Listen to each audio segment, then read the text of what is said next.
You're in the newsroom on CNN Philippines. Tonight, lawmakers prepare for a joint session of Congress to vote on whether they will allow President Duterte's request to extend martial law in Mindanao. The president is removing commissioners, including the chief of the Urban Poor Commission, for alleged frequent trips abroad. And we'll check out the newest makeup transformations of actor and host Paolo Ballesteros.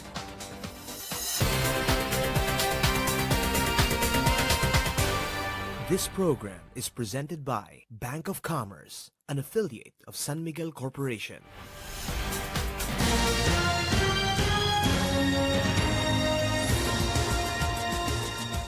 Good evening, I'm Mitzi Borromeo. First, this breaking news. The Senate and House approved the bicameral conference committee report on the proposed 2018 national budget. Lawmakers say they're looking into creating a balance between supporting the government's economic agenda while providing for the needs and promoting the general welfare of the Filipino people in crafting the national budget. They add the 2018 budget prioritizes education, such as free tuition in state universities and colleges, increase in teachers' allowance. Others include raising the base pay of military and uniformed personnel and the rehabilitation of Marawi City. The budget also sets aside funding for various agencies to institutionalize disaster risk reduction and climate adaptation measures.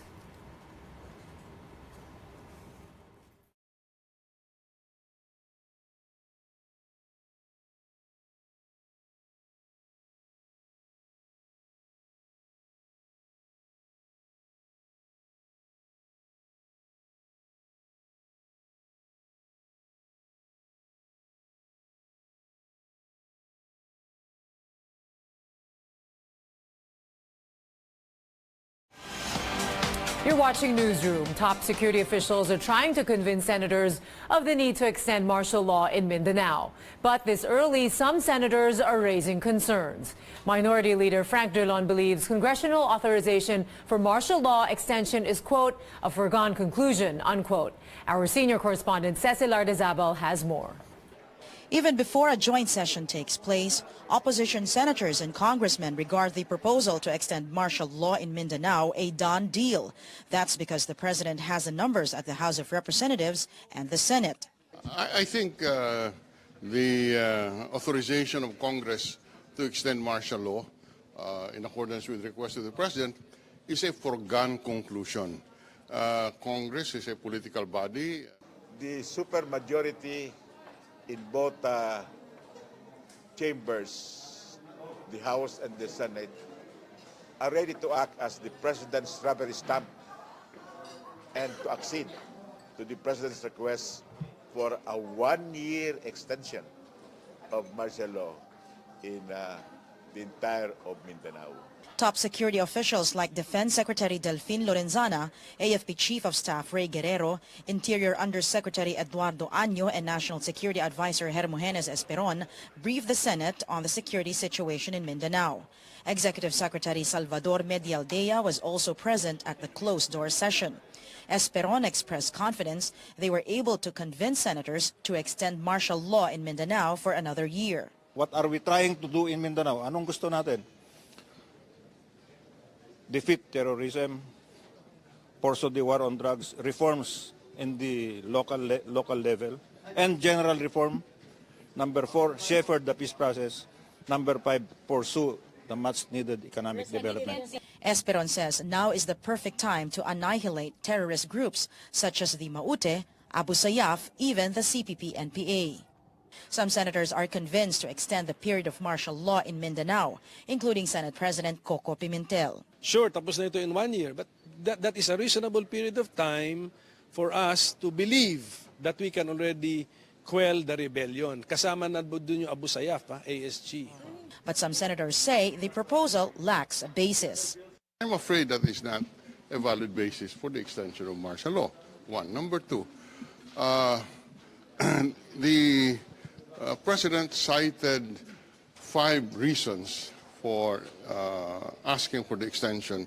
The citation of the 5th, which is the NPA threat, constitutes one whole page. The issue was raised. Why, if it is an extension of the original 6-month period martial law, the NPA was not a factor then. Esperon denies the sudden inclusion of the CPP-NPA. It has always been there. It was, but in the first declaration, remember that we were in the peace process. Meron tayong peace process noon. So now, but we have always been talking about it. Cecil Ardizabal, CNN Philippines. The Senate and House of Representatives will hold a joint session tomorrow to decide on extending martial law in Mindanao. House Speaker Pantaleon Alvarez is confident Congress will grant President Duterte's request. Our Joyce Ilas tells us how lawmakers are preparing for tomorrow. A day before both houses of Congress once again convened in a joint session, Executive Department officials briefed members of the House of Representatives on why it is necessary to extend the martial law in Mindanao. Among the officials present were Executive Secretary Salvador Medialdea, National Security Advisor Hermogenes Esperon, AFP Chief of Staff Rey Guerrero, and National Defense Secretary Delfin Lorenzana, among others. House Majority Leader Rudy Fariñas said that during the executive briefing, many lawmakers, particularly those from Mindanao, expressed support to the President's request to extend martial law in Mindanao for another year. That's January 1, 2018 to December 31, 2018. House Speaker Pantaleon Alvarez also expressed confidence that Congress will grant President Duterte's request to extend martial law in Mindanao. Alvarez explained that martial law is a big help to Mindanaoans because it makes them feel safer. Mahahati yung Kongreso, pero malaki yung hati ng kabila, maliit lang yung kabila. We feel safer, no? Pagka ganyan.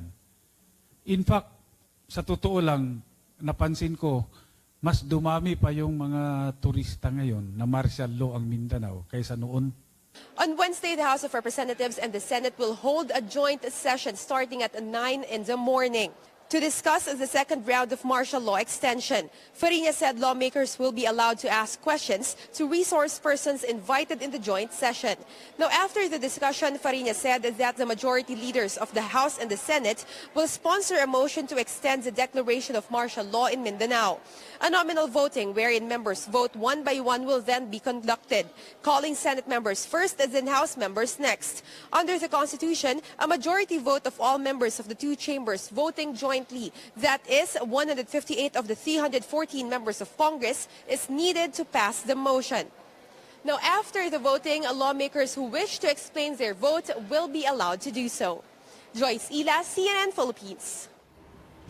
We asked Mindanaoans whether they're in favor of martial law extension in Mindanao. Here are some of their voices.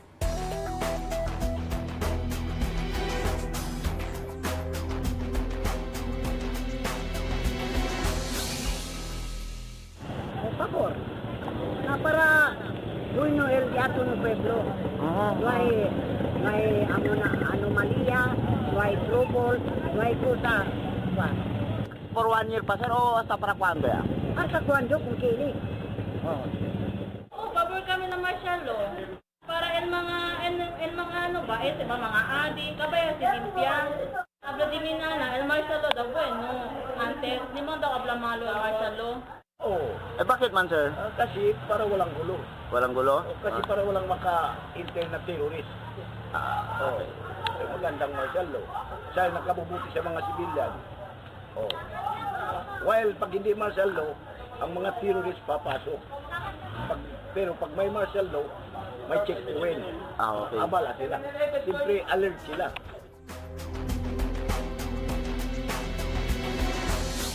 Join us here on CNN Philippines for special coverage of the joint session of Congress on the extension of martial law in Mindanao tomorrow, December 13th, beginning at 9 in the morning. More local news later. Here are some top stories from around the world. New York City is on alert after what officials call an attempted terrorist attack. A man is in custody after an explosive device detonated in the busy Port Authority bus terminal near Times Square. Police have identified the suspect as 27-year-old Akayad Ullah, a Brooklyn resident of Bangladeshi descent. Authorities say he was wearing a homemade device that either malfunctioned or did not go off as planned. At least 5 victims who were standing nearby were hurt. The suspect is under close watch at Bellevue Hospital, where he's being treated for burns and lacerations. A law enforcement source tells CNN the suspect had pledged allegiance to ISIS and that he was motivated by recent actions in Gaza.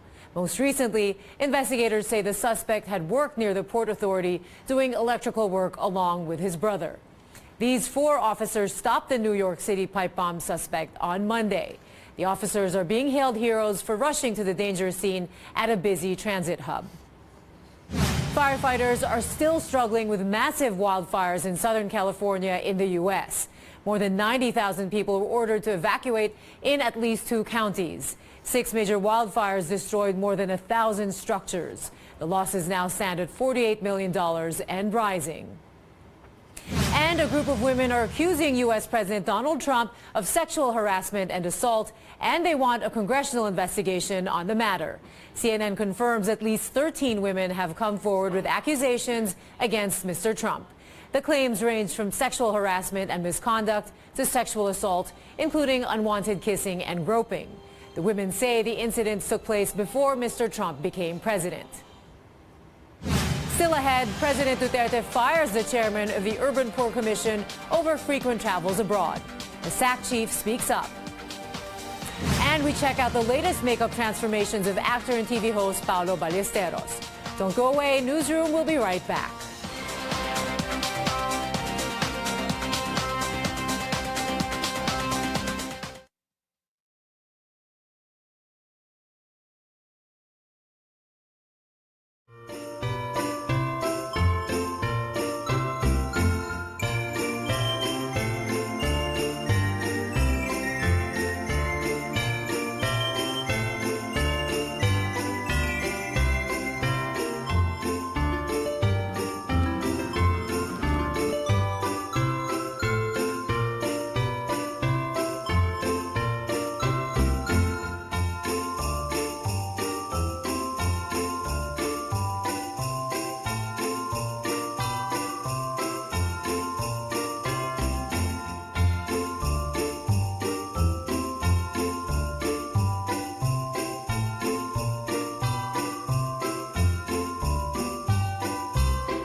We will have that attraction every now and then to simulate the Christmas spirit.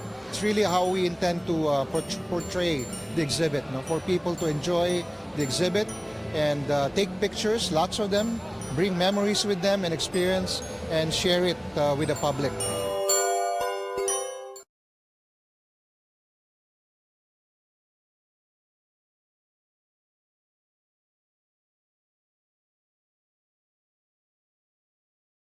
Good evening to all of you joining us here on Facebook Live. Coming up for you in the next segment of the Newsroom, we'll tell you about President Duterte, who fires commissioners of the PCUP, or the Presidential Commission for the Urban Poor, and the former chief of the PCUP, Terry Ridon, speaks up. Also, we've been hearing for the past week about the Dengvaxia vaccine scare, and President Duterte wants the vaccine maker Sanofi Pasteur held accountable for that, for putting the lives of many children at risk. And we also hear back from Sanofi on that. We also have the latest for you on the license plates. We haven't been getting our car license plates for a long time. The latest on which plates will be coming in. We have a report from the LTO saying that several plates will be coming in, but only for certain years that you purchased your vehicle. So stay tuned for that and many stories coming your way. We are getting a lot of reactions to our top story tonight, which is the extension of martial law. Tomorrow we will be giving you a special coverage coverage on this, on the hearing on this, and we'll read some of those comments and greetings from around the world. Gina Fe Papasin is watching from Saudi Arabia, Marigel Gaco from Malaysia, Merstulin from Hong Kong, Arnold Aquiler from Saudi Arabia, Jojo Noble from Washington, D.C., Maria Cristina Villanueva watching in Japan, Junar Villamor watching in Abu Dhabi, Emeline Fujino watching in Japan. We also have Ping Ping Lariza watching from Ambusao, Capiz, Sampang Edsmar from Malaysia. Maribel Gaco is watching from Malaysia and says, we like martial law in Mindanao, we feel safe. Stay with us.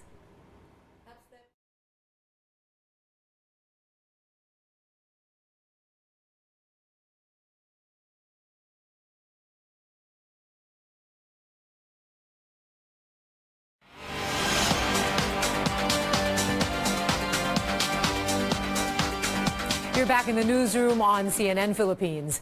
President Rodrigo Duterte fires commissioners of the Presidential Commission for the Urban Poor, or PCUP.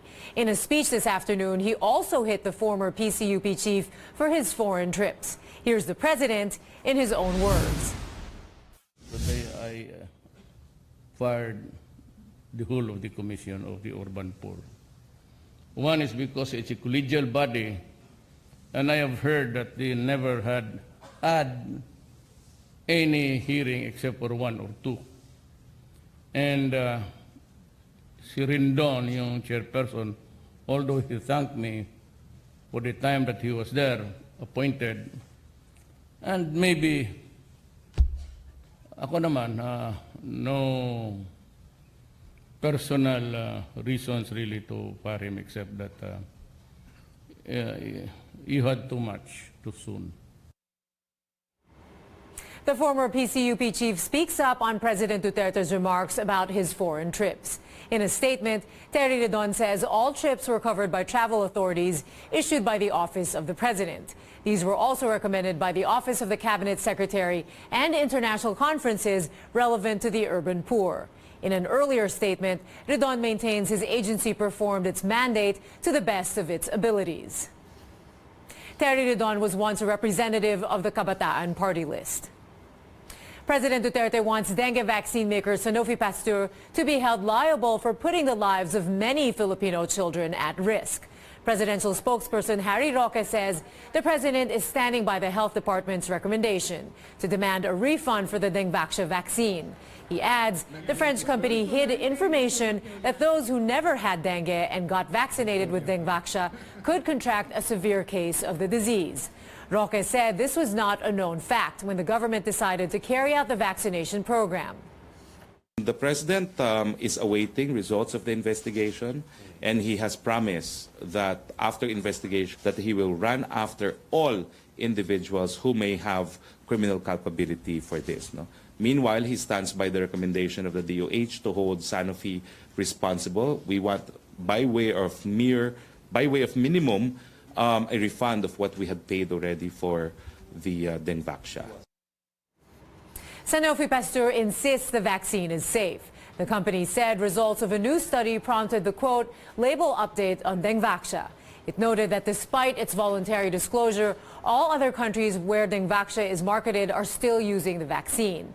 It added permanently removing the vaccine from the Philippine market would be a setback in solving a major public health concern and a disservice to Filipinos. A check on the weather now. A low-pressure area east of Mindanao has developed into a tropical depression and has been named Urduha. Pagasa says Urduha, which was last spotted east of Hinatuan, Surigao del Sur, may still intensify into a tropical storm within 36 hours. The cyclone is bringing scattered rains and thunderstorms that may trigger flash floods and landslides in Mindanao and Mimaropa. Urduha is slowly moving in a north-northwest direction toward the Bicol region. Because of the approaching cyclone, along with the tail end of a cold front, Bicol provinces, Quezon, and the entire Visayas should expect widespread rain showers and thunderstorms. The tail end of a cold front is also affecting the provinces of Cavite, Laguna, Batangas, and Rizal, bringing scattered rains and isolated thunderstorms. Meanwhile, Metro Manila, the regions of Cagayan Valley, Cordillera, and the rest of Central Luzon should expect scattered rains because of the northeast monsoon. Still ahead, comedy queen Ai de las Alas and her non-showbiz boyfriend tie the knot. We take a peek at their special day. And Paulo Ballesteros amazes his fans again as he grants their request for another wave of makeup transformations. That's up next here in Newsroom. We'll be right back.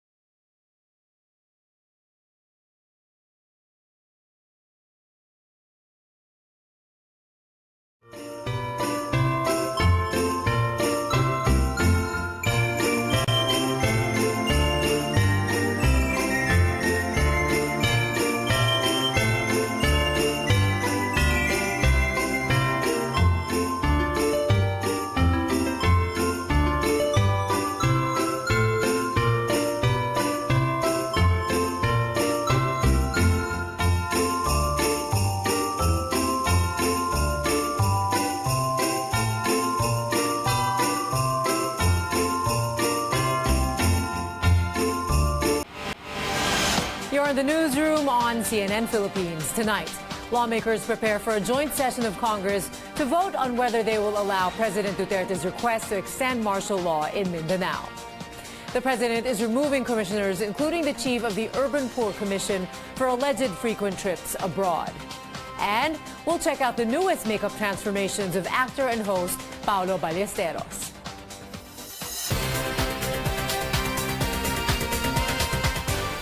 This program is presented by Bank of Commerce, an affiliate of San Miguel Corporation.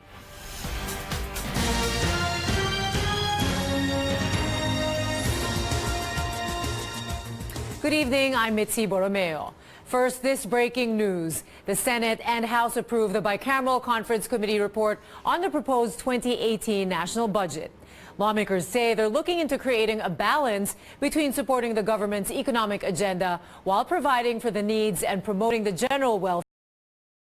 Good evening to all of you joining us here on Facebook Live. Coming up for you in the final segment of the newsroom, entertainment news. Also, we have we will be bringing you an update on the special session tonight, which the Senate has just approved the budget for 2018. So stay tuned for that. And many greetings are coming in once again here on Facebook Live. We do love hearing from you. We want to say hello to Eddie Woznicki III watching in Colorado, USA. Marlon Sasuya watching from Oman, Jose Lucila watching from Riyadh, Joyce Palabrica watching in London, Solomon Monotilia watching from Davao, Rene Calma watching in Saudi Arabia, Romnick Padayuman watching in the USA, Mads Gundarangan from Saudi Arabia, Alfonso Graf from Canada. Also, still more comments on the extension of martial law. Merstulin says, go martial law sa Mindanao dapat hanggang term ni Pangulo Duterte. Melly Lusinger says, I want martial law in Mindanao. Silda Plato Miranda says, yes for peace and order. Bong Herrera says, martial law is important to prevent, again, the formation of terrorist groups that might be just around the corner. We also have Leda Domincinac, who says, we in Mindanao feel safe with martial law under President Duterte. Jensen Hormiliosa is watching from San Pedro, Laguna. We also have Agot Pabilyaran Abelyar, who says yes for the extension of martial law. Good evening to you, Brian Ibrahim, a regular viewer here with us on Facebook Live.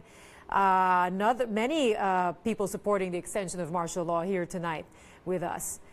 We also have Moralista Falve Dakshayani watching from Singapore. We also have here Rene Boy Calma watching from Saudi Arabia. Solomon Monotilia watching from Davao.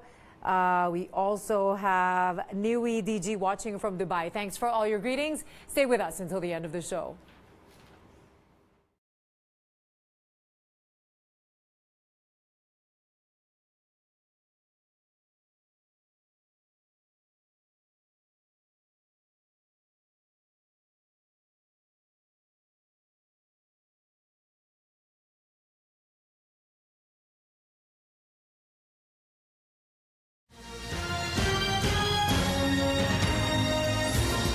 Welcome back. Our breaking news tonight, the Senate and House approved the bicameral conference committee report on the proposed $3.7 trillion national budget for 2018. Lawmakers say they're looking into creating a balance between supporting the government's economic agenda while providing for the needs and promoting the general welfare of the Filipino people in crafting the national budget. They add the 2018 budget prioritizes education such as free tuition in state universities and colleges and increase in teachers' allowance. It will also raise the base pay of military and uniformed personnel and the rehabilitation of Marawi City. The budget also sets aside funding for various agencies to institutionalize disaster risk reduction and climate adaptation measures. President Duterte says he plans to sign the bill into law next week.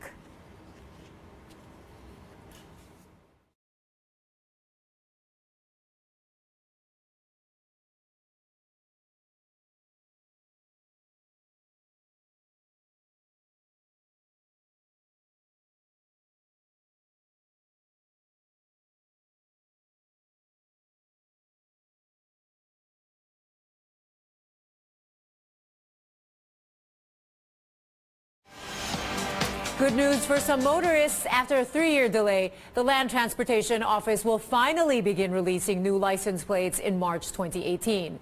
But other motorists may have to wait longer to get their license plates.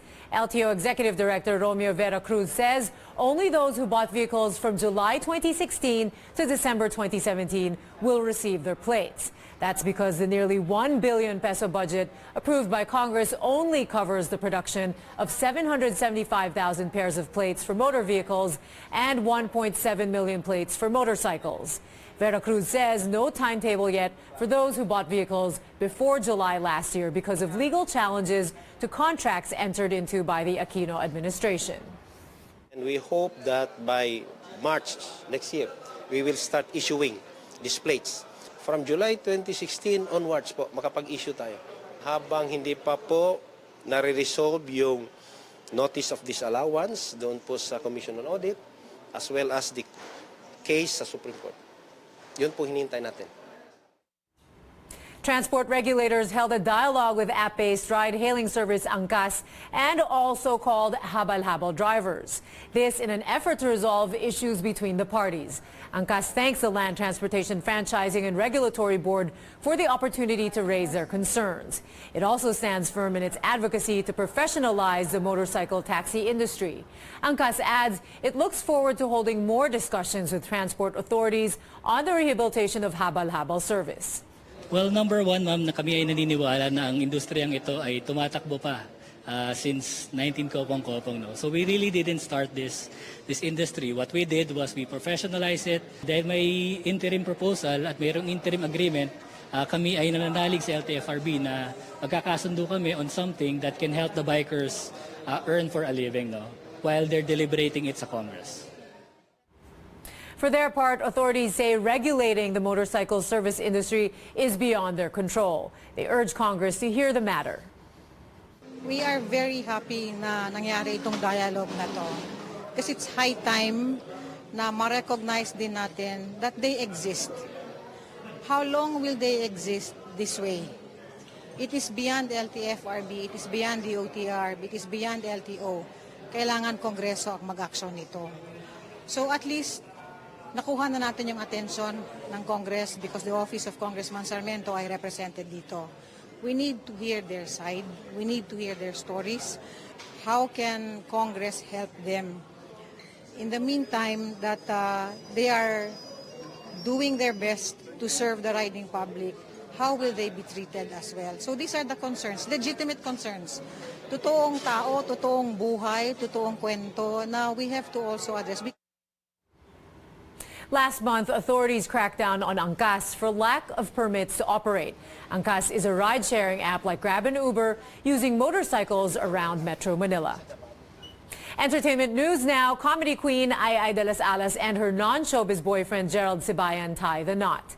De las Alas is 53 years old, while Sibayan is 24. The ceremony was held at the Christ the King Parish Church in Quezon City.